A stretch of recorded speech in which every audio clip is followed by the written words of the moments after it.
Okay.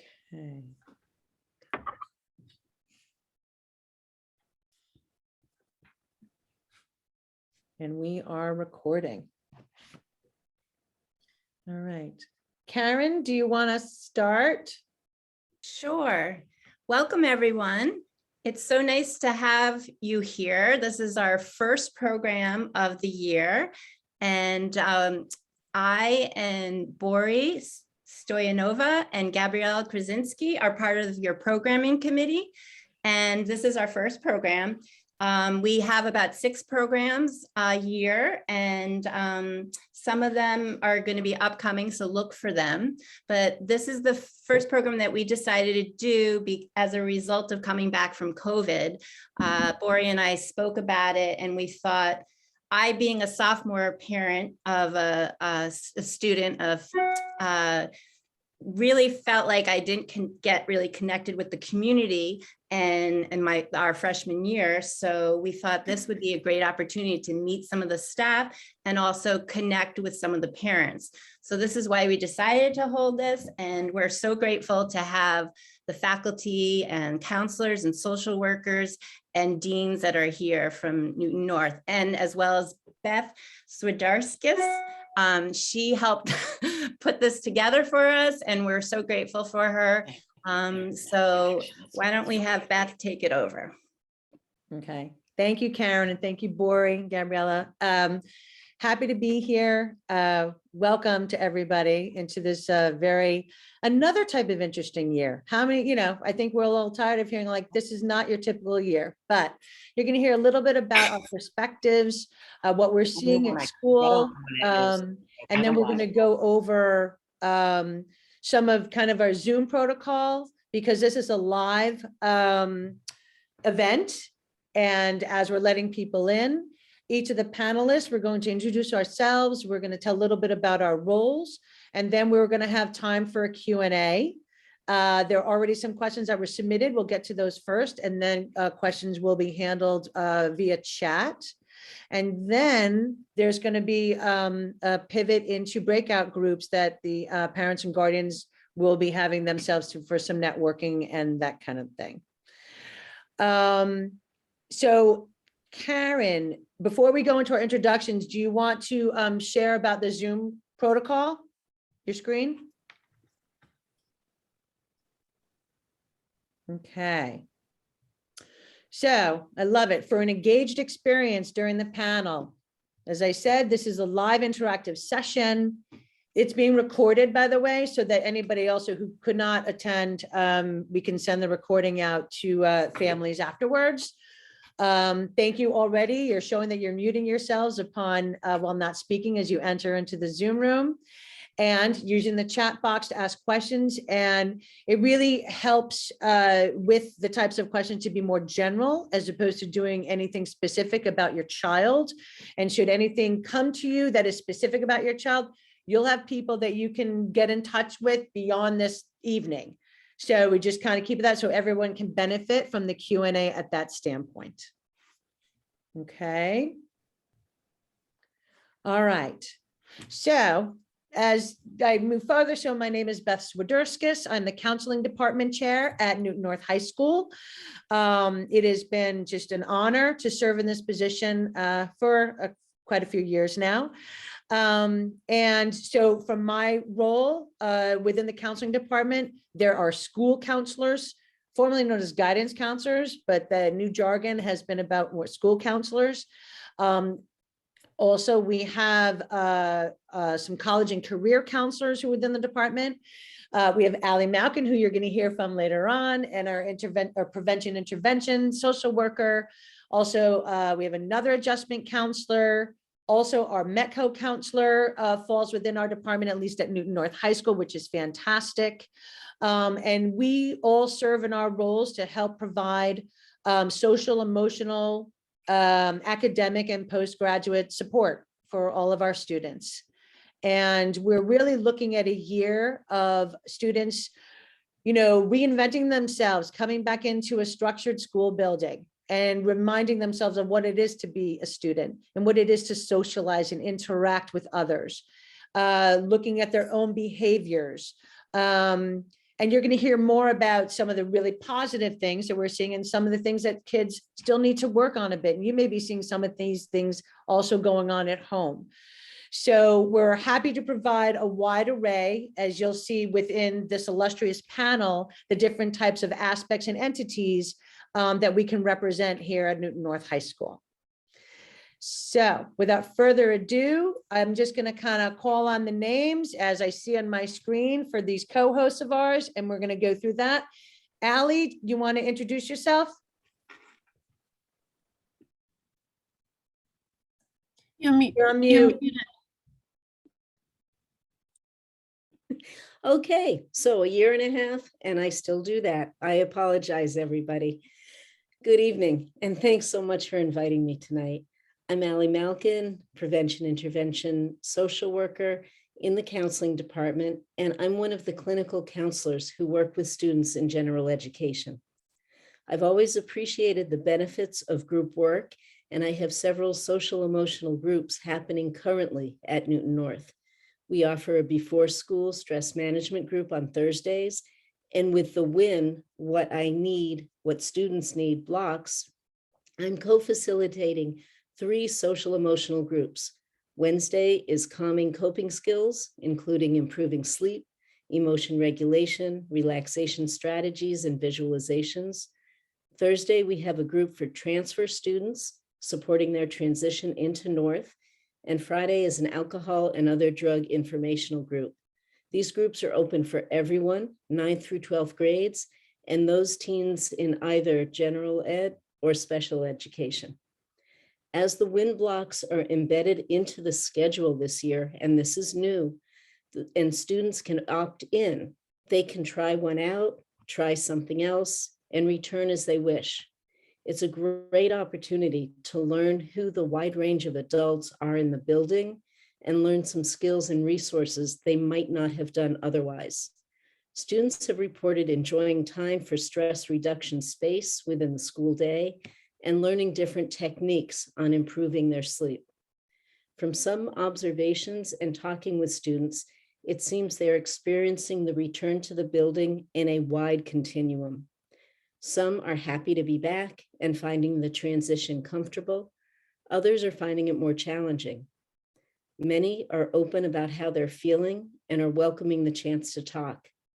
Having consistent messaging from all of us, faculty, staff, parents, guardians, makes an enormous positive impact. As I walk through the halls, I'm frequently saying hi to students and reminding some of them that masks go above their noses. In finding out how your own teen is feeling, I'd suggest ask open-ended questions, no questions that are easily answered with a yes or no, but a longer response. And be authentic with how you're doing and how you're handling their return and how you are handling their return to the building as possibly your own return. We are all still in a global healthcare crisis, and you are continuing to model how to respond. So the teens are observing and absorbing all of our handlings of the situations, and especially you. What you say and how you act is powerful, and please don't underestimate it. Thank you so much. Thank you, Allie. Next, we have Jen Letourneau. Hi, everyone. I'm Jen Letourneau. I'm the math department chair here at Newton North High School. And as a department chair, I'm still in the classroom. I teach one class. I'm teaching 12th graders this year in Intro to Calculus. So I have a lens on the student transition in the classroom. I also supervise and evaluate 27 teachers. So I'm inside classroom seeing what's going on every day. And structurally at North, we have a department chair team and an administrative team that includes department chairs and deans. So we're collaborating regularly, both formally and informally, daily.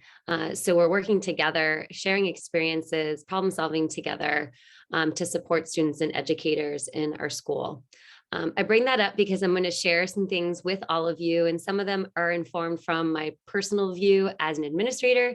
Some of them are my view from working with students in the classroom, and some of them are some sentiments and observations that have been shared by my other department chair colleagues. So I just wanted to make sure I provided that context to all of you as I share those. What I've observed since we've come back to school this year is that for the most part, I mean, Ali did speak to the wide range of experiences. And I have to say, I'm seeing a lot of excitement. There's a lot of energy in the building, and that has been a major shift from what we experienced last year. And that energy is placed in many different ways, but generally I'm seeing students really excited to be together, to socialize with one another. I've seen a lot of laughter and conversation happening both in classrooms and in the hallways. I'm sure that Mr. Hessen will be able to talk about how sometimes we want them out of the hallways and back into the classrooms, but for the most part, I will say that students are really happy to be in the building. I'm also seeing a lot of excitement from our students around re-engaging with our extracurricular activities. I know it's really exciting for them to have the variety back and the ways that they're able to participate in those activities. And it's so exciting to see them engage in their interests in a variety of ways. I'm seeing a pretty high compliance rate of masking. I think Ms. Malkin mentioned we have to remind students to bring it up over their noses, having to remind them of some other things, but generally they're being really great about that, especially in the classrooms. I will definitely say that as students are inside classrooms, they're being really compliant.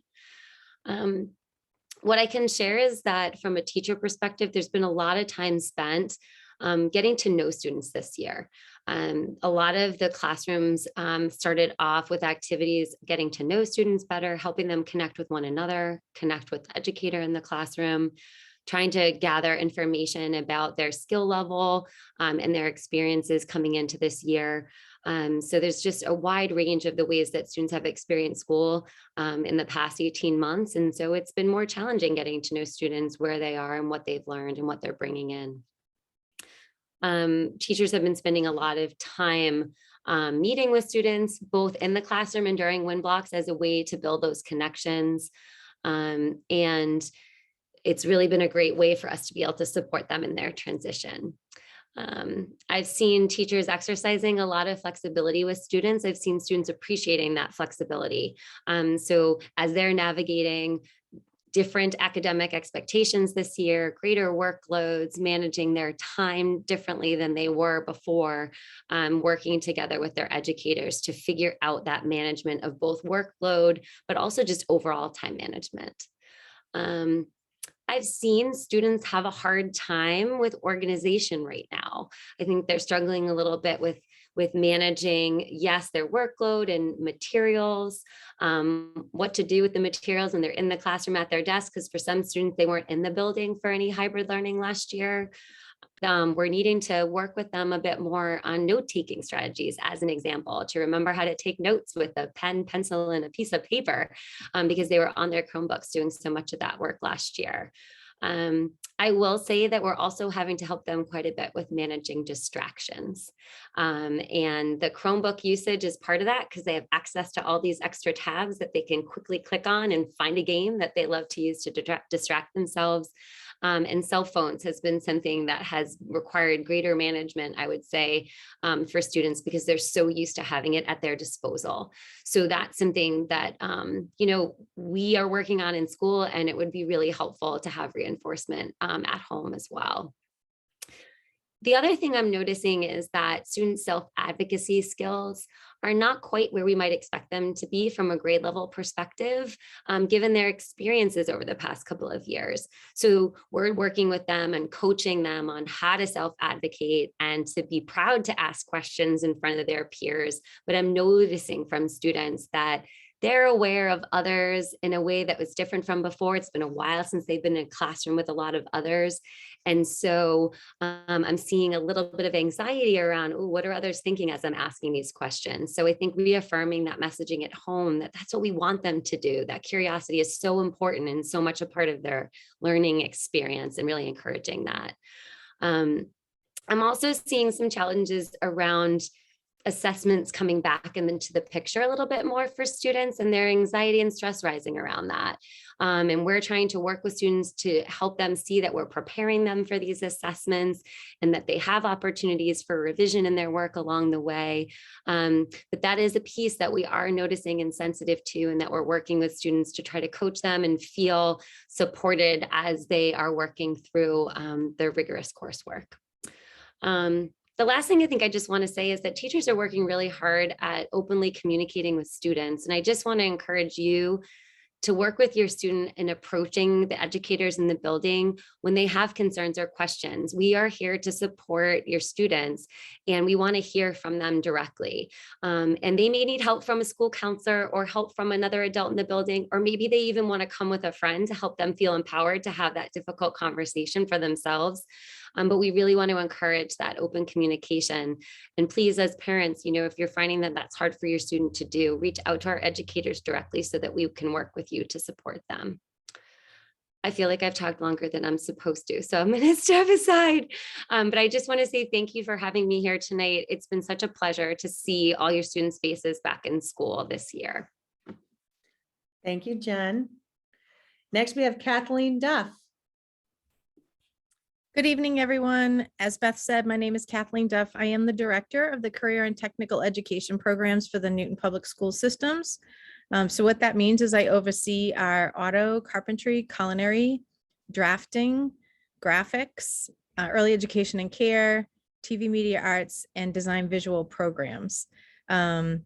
Anybody from, we're district-wide programs, but the programs are housed at North. So if students from South want to participate in those programs, they do have to come over, but we have all of that set up for them if they choose to do so. I would see your freshman students in some of the exploratory programs that we have. I don't actually teach, I'm not in the classroom, but have a chance to visit with them and have met with my teachers. I'm not going to reiterate everything that both Allie and Jen said, but I am going to agree with it. And that is what I've heard. I will tell you, I just had a conversation with another teacher today, and we basically said, so they're out of school shape, right? So there's things that they haven't done for over a year and a half.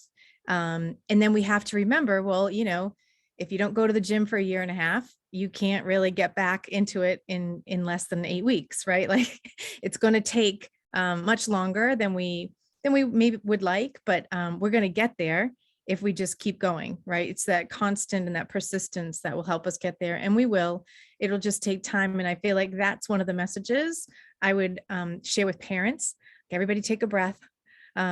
Everybody's kind of still at the same pace, and to encourage your kids, like, okay, take a breath. Everybody's been through, the same situation, maybe differently, but we've all been through it. So we're all going to keep going together. I've been in a few different school systems, and I want to make sure I share with you all, I have never, ever been in a school system that is more attentive to the needs of their students, both academically and social emotionally. It's just, this is my 5th year here, and I still continue to be in awe of the thoughtfulness of the educators and the administrators from the very top down. And again, their willingness to just provide individualized attention to whatever the needs may be. So your students are so fortunate to have the system they do and the people in it that they do.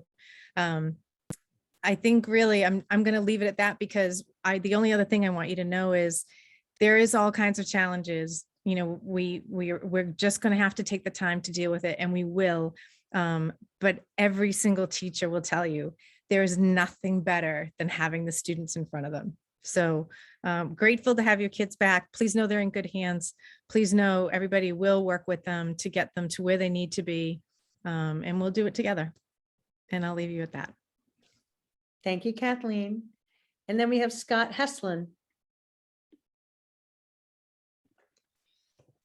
Hi, everybody. I'm Scott Heslin. I'm one of the deans at Newton North. I have the class of 2023, so this year's 11th graders. It's good to see some of the parents that I've worked with before and of the kids that I have currently. So I really love what Kathleen just said about how attentive the school is to kids' needs.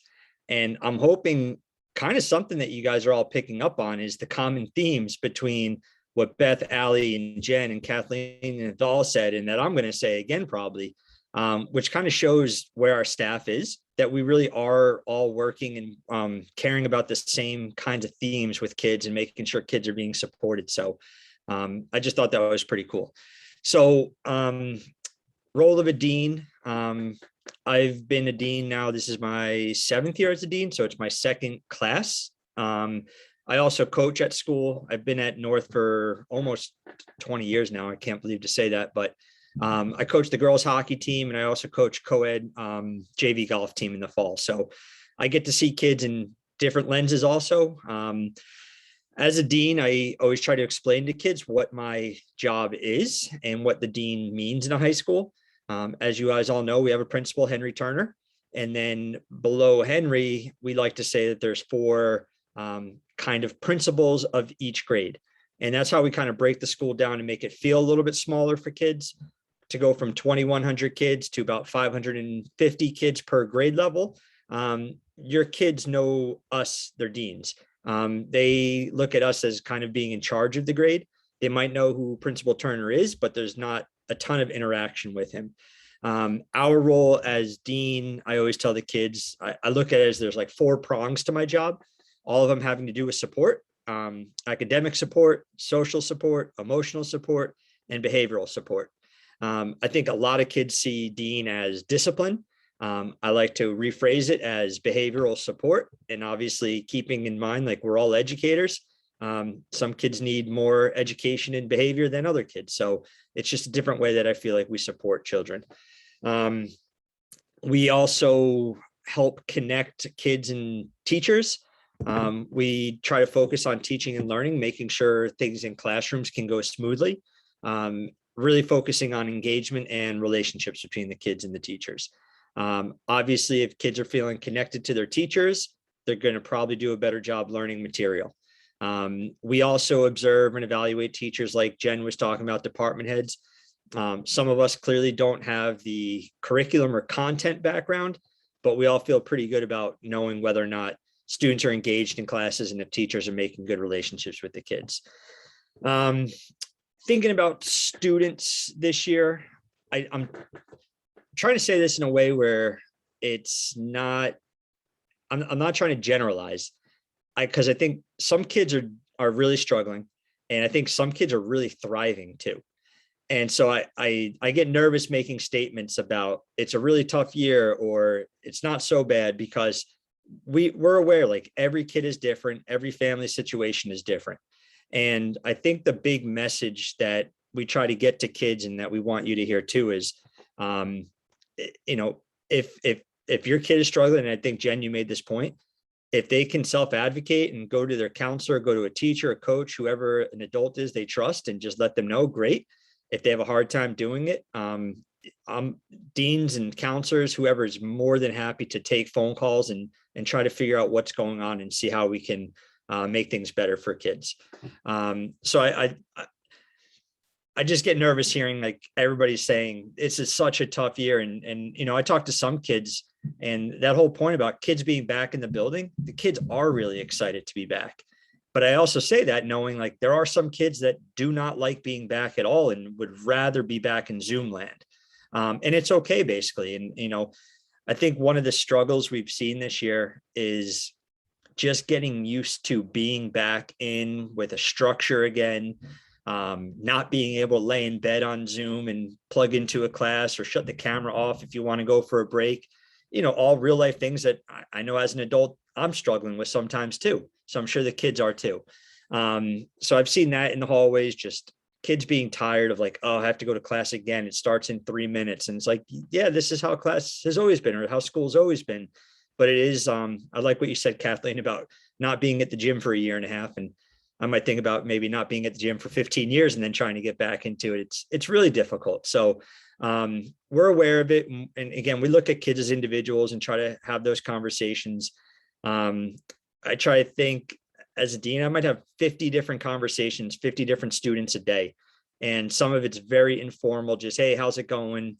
What's for homework tonight? Or how is biology class, whatever it might be. And then obviously some very formal conversations. But a lot of it is just us as adults trying to check in with kids and gauge where they are and how they're feeling.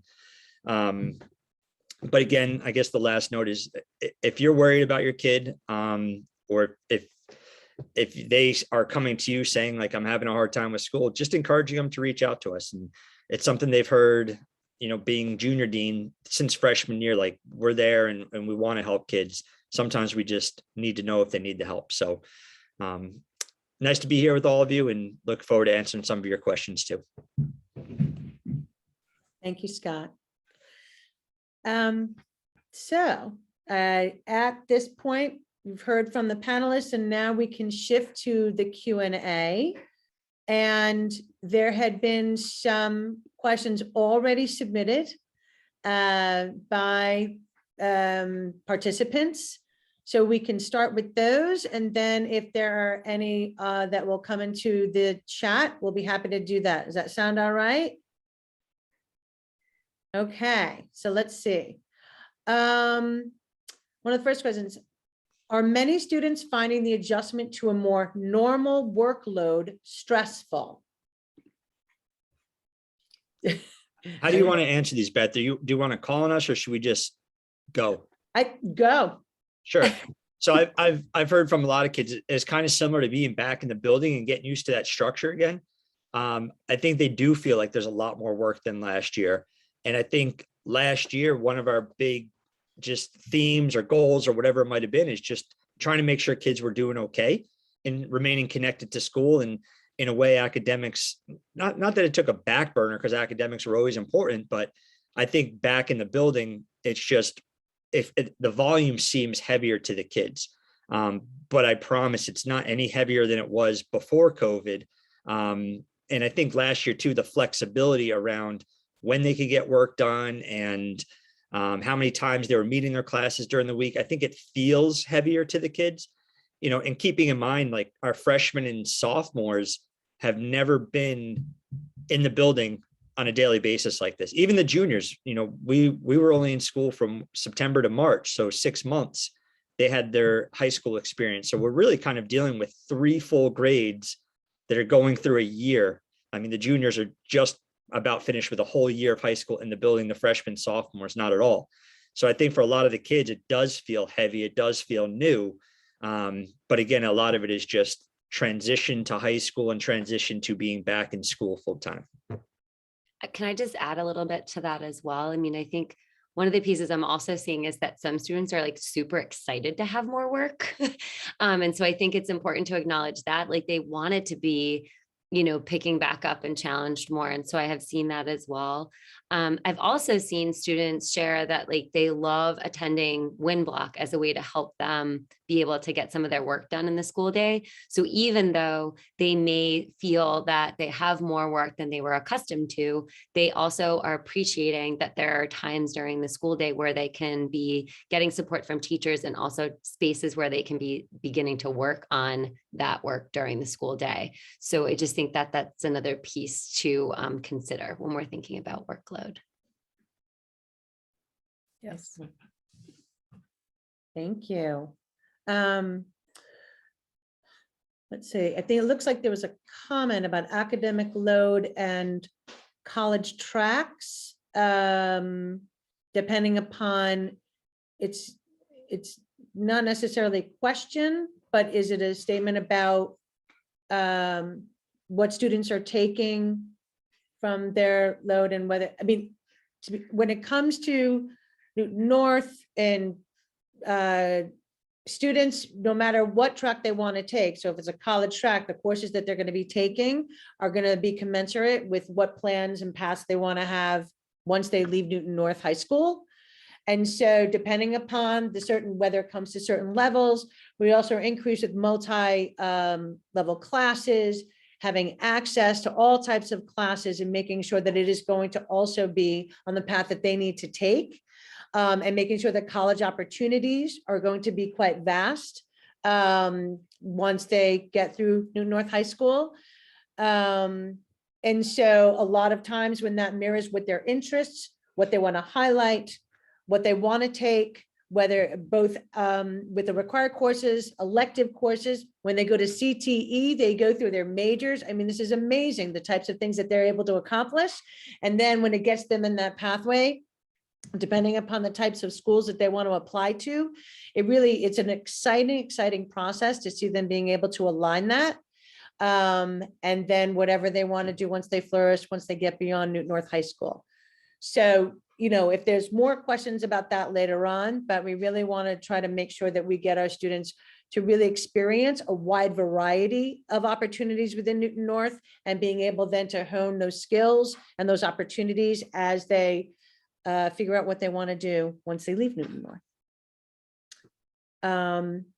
A question is about, and could be tapped upon here, adjusting to the full in-person return, whether it's peers not wearing masks properly at school, COVID-related concerns.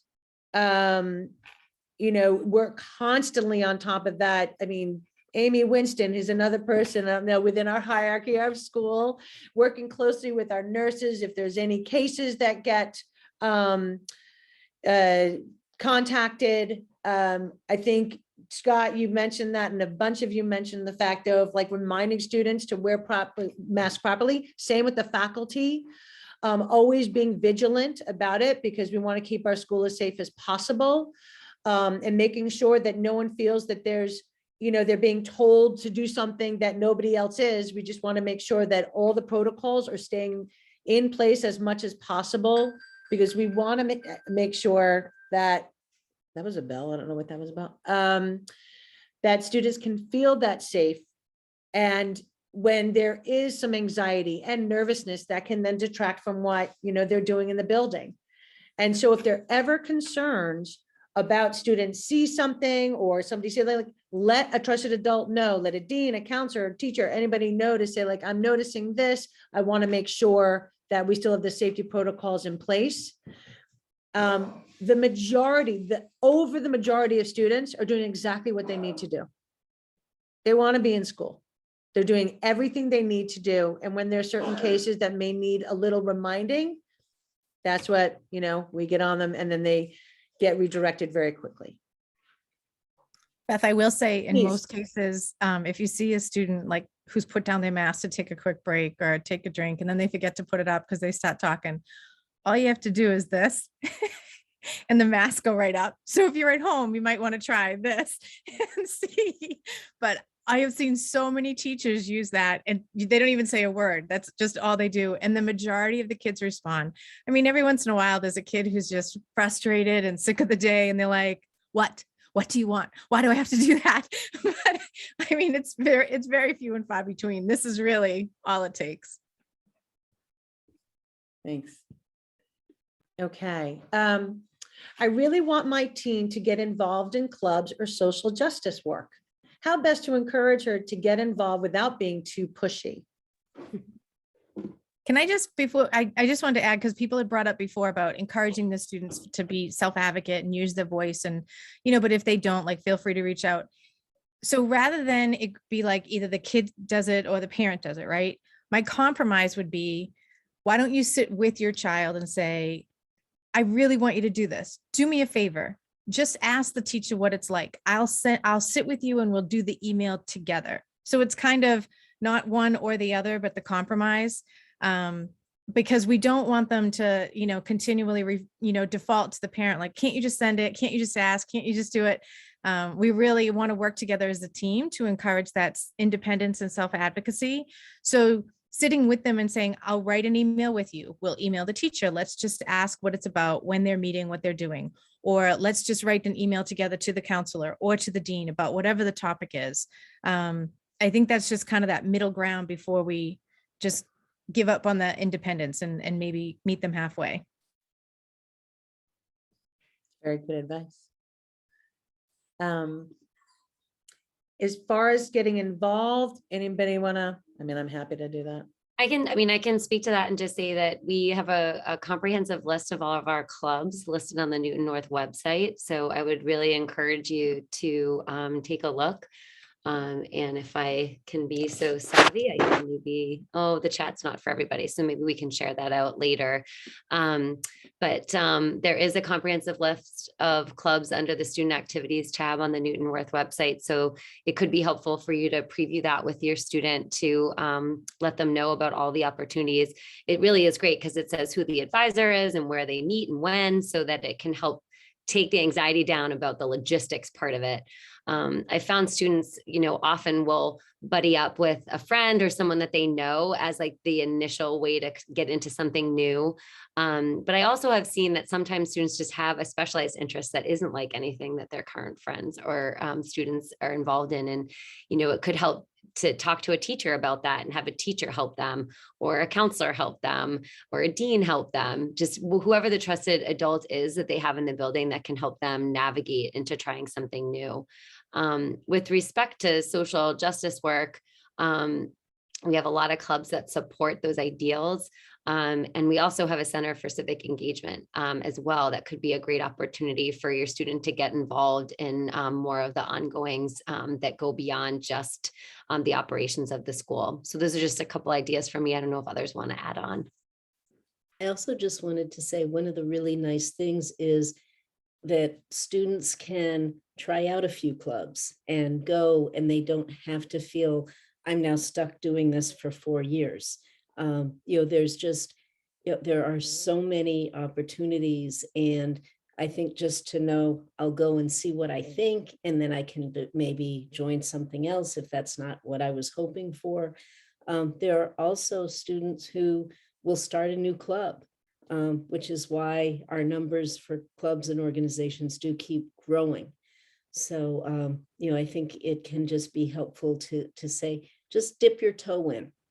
That's okay. Give it a shot. And I'll repeat, just writing that quick email maybe to that advisor, like, I don't know, I was kind of interested in coming, but I'm a little hesitant, but I just wanted to let them know, like, sometimes if the student feels like, oh, the teacher knows I'm coming, one, it helps them go, but two, they feel like, they're going to be looked for, right? And they're not just going to show up and people be like, why are you here? Somebody knows they're coming and is expecting them. So it's I can't tell you enough when we go to visit the 8th graders, how much we push that message. Please, please, please get involved. It's the way to make the school small. It's the way to make you feel connected. It's a way to find your passions, your challenges. It's a way to find, new things about yourself that you didn't know, and new friends. And I always tell them, the students are the ones that tell them, because I bring the students down there. They're like, never have I ever joined something and regretted it. Like, even if I didn't stick with it, I never regretted just trying it. And so it's really powerful when you have, students your own age sharing that message with you. Thank you. How can a teen feel more visible when some teachers or coaches, they may feel that they're being overlooked, or they, or when they feel singled out or somewhat dismissed? Mr. Heslin? I hate to be repetitive, but it's going to sound the same as a lot of answers. First thing, just encouraging the teen to speak up, going to whatever trusted adult and having that conversation. Win blocks this year, which are new to the schedule, I think is a great opportunity for kids to get more face time with teachers. Generally, some of those classes I've seen as little as 5 kids in a win block. And I've also seen some that have 25 in them. So it's kind of hit or miss with how many kids, but it's definitely a different way or a different opportunity to connect with a teacher. We still have Tiger Block, which is similar to X Block of the old days. If people know what that is, it's a time where kids can go check in with a teacher for more individualized help. And that might be a nice opportunity too, where there won't be a lot of kids around.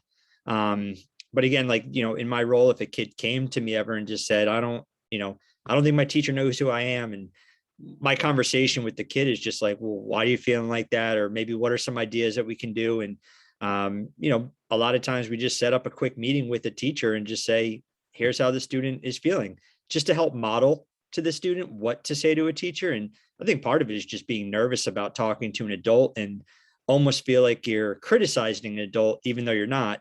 And I think sometimes kids just need to have that modeling in front of them so they can say, oh, that wasn't so bad. That was actually pretty easy to have a conversation. So, you know, a lot of it just the same advice, encouraging and advocating.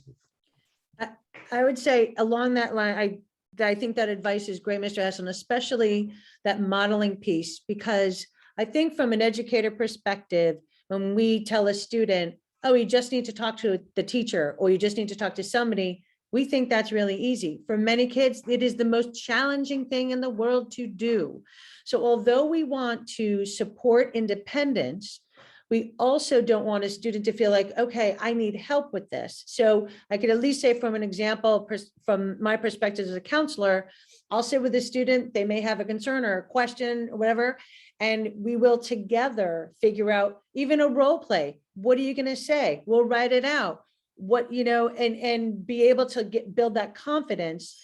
And many times as a counselor, I may say, I may break the ice. And I don't think that's enabling. I may say, you know what? Would you like me to send an email to say, and include you, and so has a particular question. Now I've created the entry point, and then moving forward from that standpoint. But I think we as educators also need to be reminded, and parents and guardians, if we say, you just need to talk to them, that is really, really hard to do for some students, and just making sure that we have some breadcrumbs to throw along the way. And once they break that ice themselves, I think they're going to really understand, and that self-advocacy is going to be pushed through. Okay. Here's how do you overcome a teen's anxiety about being left behind socially and academically due to sporadic class attendance so far? Oh, anxiety is I know that's a hard one. Maybe I can start and y'all can add on. I think what I've seen with students, because I think what I've seen in situations like this, and this is not unique to coming back to school this year, I feel like this is something that happens for certain students during certain times of their lives. They're going through something difficult. Sometimes it's because of anxiety. Sometimes it's something medical that happened. Sometimes it's something that happened in the family. Like there are lots of reasons why students may miss a collection of classes in a row and be in a position where they need some help and support getting back on track. My response to that is you don't have to do it alone. I think that's the biggest thing that I just want to say. I feel like sometimes what students do is they think I'm supposed to figure this out all by myself, when the reality is that there's so many people that are available to them to work with them on creating a plan. And I think that, you know, this is where potentially as a parent, you could reach out for some help and support, to reach out to the dean or school counselor and say, my child needs help making a plan. Because then we can rally and support and meet with them to talk about connecting with their teachers and, you know, figuring out how to on-ramp them back into a more regular class attendance. Because one of the things that we do want to stop is this cycle of avoidance. Because what I notice sometimes for students is like they've missed some classes, they're behind, their anxiety's up. So then they don't want to go to class because then they have to face the fact that they're behind, and it becomes this cycle, and we want to break that cycle. So I think it's really important to support them getting in and meeting and talking with the adults, even if that requires your help to break the ice and meet with us so that we can help develop a plan of support to get them back on track. I don't know if others want to add there. No, that was great. It's like I'm a school counselor a little bit or something. Yeah, there you go. Just kidding. I'm not going to take over the math department. I'm going to tell you that right now.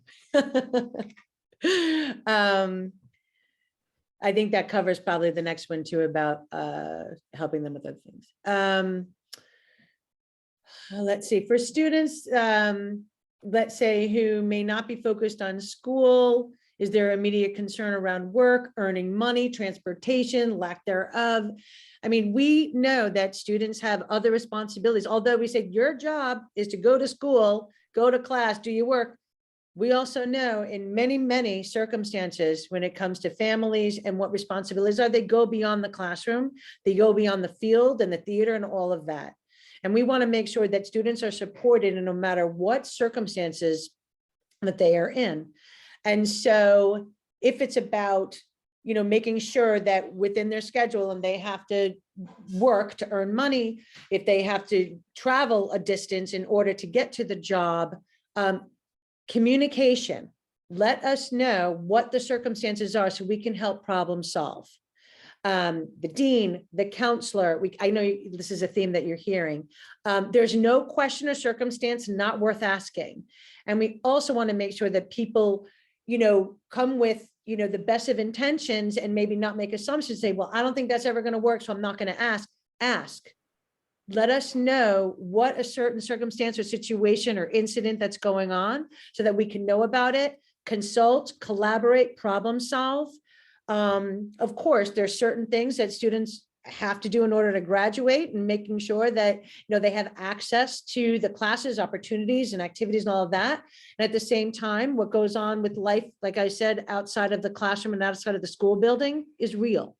And we want to make sure that students' needs are being met on an individual basis. So don't hesitate to reach out, email, phone call, all of that to counselor, dean, any trusted adult, and we'll figure out the situations as best as possible. Beth, so- so I just wanted to check on time. Do you have a lot more questions? This is extremely valuable, so we are happy to be flexible with some more questions and then maybe move on to the breakout room discussions. So actually, in the only other question I see is about course loads and how much homework is being assigned. And the way I look at that question is, I think the question's specifically for AP classes, seeing like an hour of homework per AP class.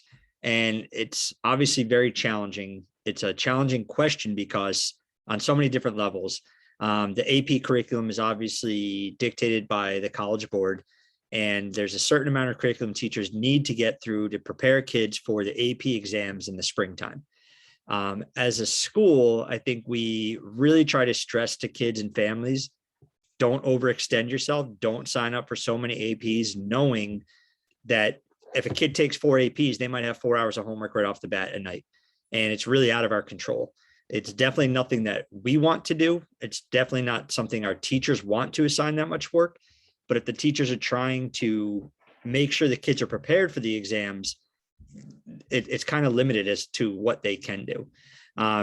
For classes, if other people are questioning the same thing about homework and how much homework kids are getting at night, I would definitely say an hour per class is more than we intend to do. And if that's happening consistently, every class, every night, an hour, there's definitely a disconnect between probably what the teachers are actually assigning and how much time the kids are actually spending on the assignments. So if you're seeing your kid spending that much time on homework every night, I would definitely set up some time with either the counselor or the dean to just talk about it, and obviously have a conversation with the student and with the adults from the school, just to kind of talk about what it should be looking like at home and how much time should be spent. It might be something as simple as maybe a student's not feeling as confident, so they're constantly going over the work and studying, when in reality they don't even need to because they're so prepared. Or it might be that they're just not understanding the material, which we obviously don't want a kid sitting at home for hours struggling with the same material.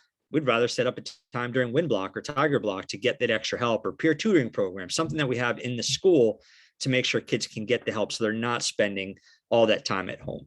One of the things we haven't really mentioned, I meant to mention in my preview or my intro talk, was we're also dealing with a new schedule for kids. And, on one hand, it's great because kids are able to sleep in a little bit and come to school a little bit later. Also hearing from kids that they're staying up later because they know they can sleep in. So it's kind of counterproductive for the new schedule. We have kids that are being dismissed early for athletics. We have, junior year, I have kids that are being excused from classes for driver's ed hours because of the schedule. It's impossible to get driver's ed times. And I'm hearing it's like a competition out there. And against everything I know as a professional, I'm saying, yeah, sure, whatever, excuse it. It's an excused absence. I get it. Like there's no other way around this, but I think there's so many things that are going into it that with this new schedule, the kids are trying to they don't get home from school till what, 4:30. If they're not doing athletics or theater or something, the kids that are participating aren't getting home till 7, 8 o'clock at night. The whole intention of this schedule is to get more sleep and be well rested. And we built wind blocks into the day, so kids have hours during the school day to get work done. There's still free blocks during the day where kids can get work done.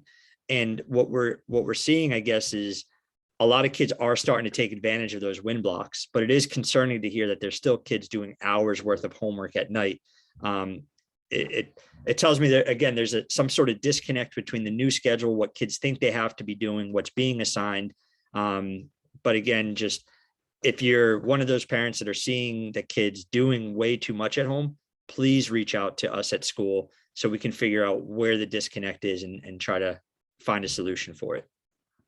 Just a couple of quick things. Mr. Hesslin, you made so many great points and a couple of thoughts there too. And this is also coming from a mom of 2 ninth graders. So I'm in your shoes. I spend some time with my children asking them about their wind block choices, because wind block's available and some students are choosing to do more social time during wind block rather than the help time. And we want them to choose what they need. And we also want to help them see when they need help and that they can and should be choosing to get that help strategically. So it could be helpful at home to be asking questions about how they're using wind block. The other thing, 2 more things. One, at home, it could be helpful also around homework routines to check the students' environments when they're doing their homework. I assume good intentions, and I have teenagers, and I often find them watching a movie, texting their friends, and trying to type their English paper. And I have to remind them that it's not going to turn out so well. So it could be helpful to monitor their working environments and help them make some better choices about how to have some time to take a break and do the things they need to do to connect with friends, watch a show if they need to decompress, and then take those things away so that they can help and be focused and putting their attention on the tasks that need to get accomplished.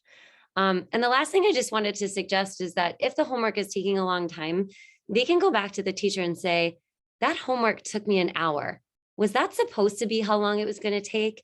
And it's just a way of sharing a piece of data with the teacher and asking a question in a way that's non-threatening, curious, and could open a conversation. So I just wanted to model that quick way of bringing up that information and asking a question that could be a helpful way for a student to enter in.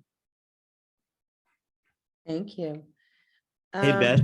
Yeah. You mentioned that parents could put some questions in the chat. So I don't see any, so I don't know if them. that's working or not. So it's working for, and even though it said host and co-host, they're coming to me. So I'm Okay. happy to, sorry about that. So one of the earlier ones was, how to get a meeting with a counselor, if I have concerns about my child, or hearing about Allie's groups that are going on. So, counselors, to be honest, I think are we want to make sure that parents and guardians feel that they can contact a counselor pretty much at any time, whether it's going to be email, whether it's going to be a phone call. Their contact information is on the website. Also in Aspen, on the schedule should be the counselor's name. You're more than welcome to email me if you don't know who your child's counselor is, or you can ask your student who the counselor is. And if you're finding that the counselor is not responding within 48 hours, because that's also about our communication, that also goes for every educator, that, we want to be able to have a turnaround time that's reasonable. You can email me, you can email the dean and say, I haven't heard from my counselor. I want to hear more about some counseling support. Feel free to do that. And then they'll get back to you when they can. Counselors also provide more kind of group support in our seminars, and then they drill down into individual meetings. There's not one right or particular recipe of meeting with students. There are some students that, have need that is going to be more often than some other students. but counselors are here to support all students on their caseloads. So if there's any question, anything that you really want your student to have some additional support, don't hesitate to reach out. But if you don't get that response after 48 hours, let me or the dean know, and we will bridge that gap for you.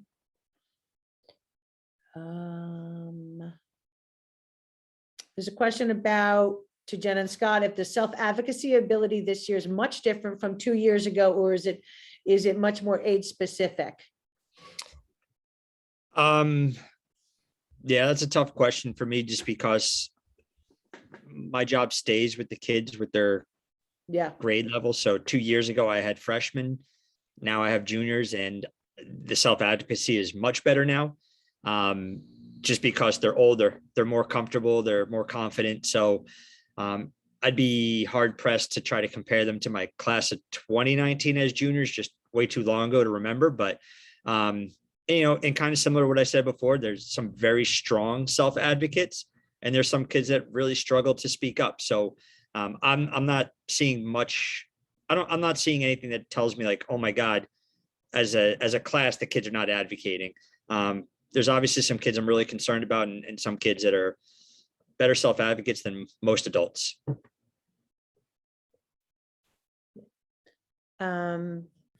Scott, you touched upon the schedule with the later start time, and there was a question about, they're wondering if it's an ability to reevaluate such a late start time, and I think the answer is no. That's outside of our control. That is a school committee decision. I think we all have personal opinions about what we'd like to answer that question, but Jen's got the right answer. I have to share, I just have to Please. share my observation of students attending first block of the day. They're doing a lot better getting to classes on time in the morning. And I know that we're working on gathering some data around student attendance to help, to show what we're seeing on a regular basis. But I do think it's important to point out that there are benefits there in terms of the morning transitions that we want to make sure that we acknowledge. We know that there are challenges too. There were challenges with our old schedule as well. So I do think we want to acknowledge the fact that students being able to sleep in a bit more is helping in terms of them getting to school on time and getting on time to those morning classes in a way that we really saw was a major struggle when we were starting classes at 7:50. I agree.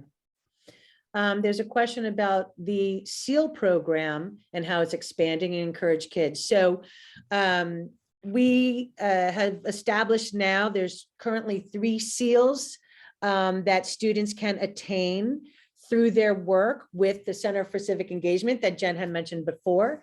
There's a SEAL of social justice, and there's a SEAL of biliteracy. And so there are parameters within each of these SEALs that the students will work towards. The SEAL of biliteracy is housed within the World Language Department. And if there is a language that they're taking and they take a test, and then it shows proficiency to a certain level, they would then attain the SEAL of biliteracy. Through the SEAL of civic engagement and social justice, there are leaders among that's Michelle Leong for social justice, and Claudia Wu and Terry Yaffe for the SEAL of civic engagement. And it really is about the type of work, volunteerism, activism that students can really show within the school community and outside of the school community. And eventually, as a student earns these types of achievement, what will happen is on their transcript that goes to college, employers, other organizations, they get a nice little seal on them. And that shows beyond the classes in the classroom and really making what it's like to have the core values being exhibited in our students.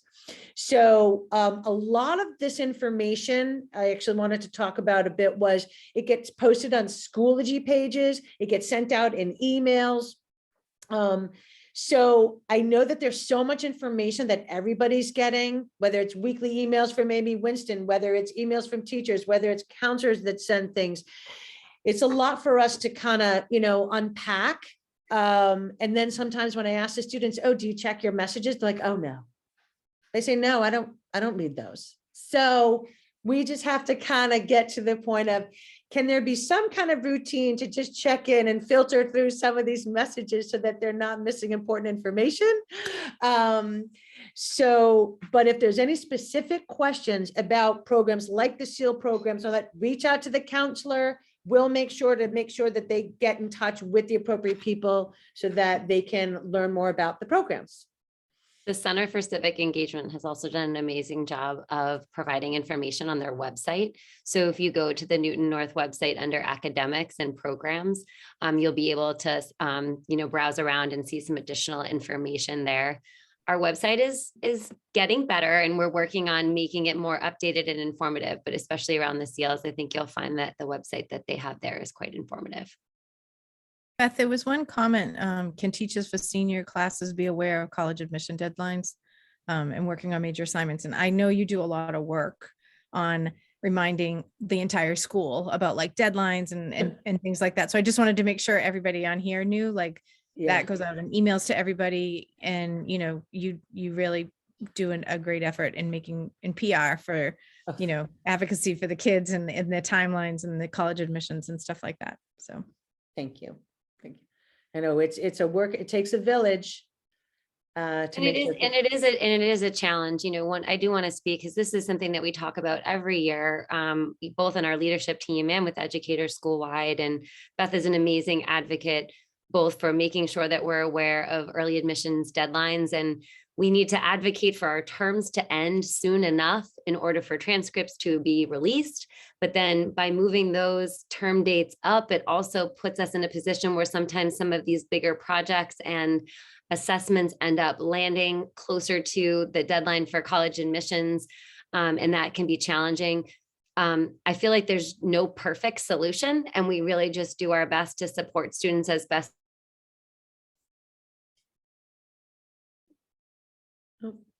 Do we have a freeze? Am I frozen?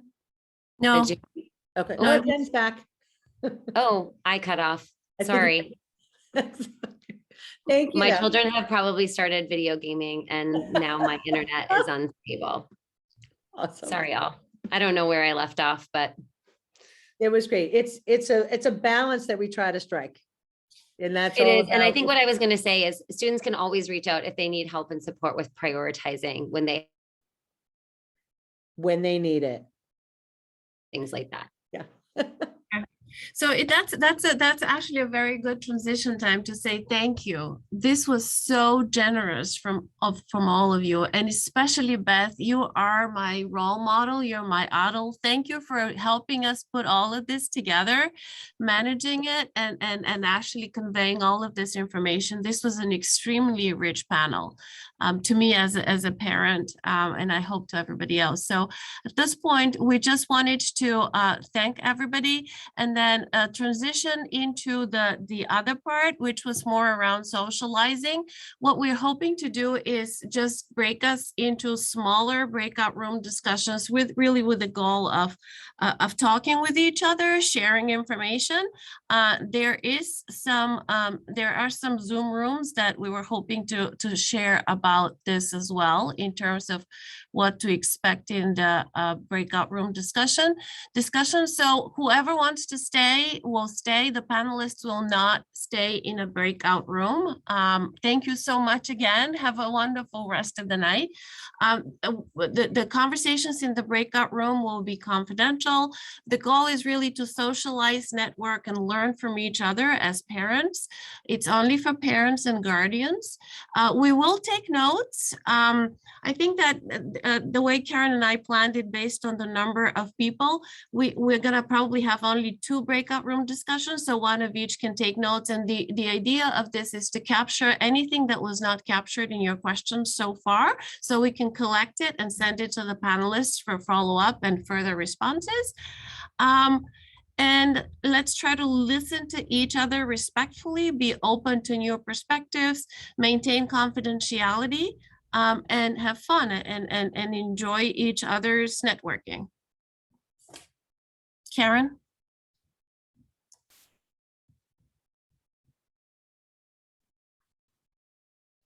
Yeah, so I'm gonna get us into the breakout rooms. And I'm going to stop recording now.